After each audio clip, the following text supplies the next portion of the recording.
இன்றைக்கு மக்கள் செல்வாக்கு இழந்துட்டார் ஸ்டாலின் அவர்கள், இளைஞருடைய செல்வாக்கையும் இழந்து விட்டார். அதனால இப்பொழுது அறிவிப்பு கொடுத்திருக்கிறார். கல்லூரியிலே படிக்கின்ற மாணவர்கள், அரசு கல்லூரியிலே படிக்கின்ற மாணவர்களுக்கு லேப்டாப் கொடுப்பதா சொல்லியிருக்கிறார். தொடர்ந்து 4 ஆண்டு காலம் சட்டமன்றத்தில் அழுத்தம் கொடுத்தோம். அனைத்து இந்திய அண்ணா திராவிட முன்னேற்ற கழக அரசு இருக்கின்ற பொழுது, புரட்சி தலைவி அம்மா இருக்கின்ற பொழுது, அரசு பள்ளி படிக்கின்ற மாணவர்களுக்கு ஒரு விஞ்ஞான கல்வி கொடுக்க வேண்டும், அறிவுபூர்வமான கல்வி கிடைக்க வேண்டும். இதற்காக மடிக்கணினி திட்டத்தை கொண்டு வந்தார்கள்.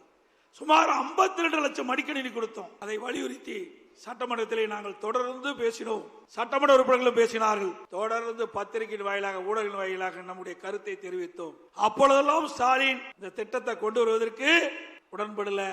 இன்றைக்கு மக்கள் செல்வாக்கு இழந்த காரணத்தினாலே, இளைஞருடைய செல்வாக்கு இழந்த காரணத்தினாலே அடுத்த ஆண்டு சட்டமன்ற தேர்தல் நடைபெறுகிறதை முன்னிட்டு 10 லட்சம் மாணவர்களுக்கு, அரசு கல்லூரியிலே படிக்கின்ற மாணவர்களுக்கு லேப்டாப் கொடுப்பதாக அறிவிச்சிருக்கிறார். மாணவர்களுடைய நலன் கருதி கொடுக்கல.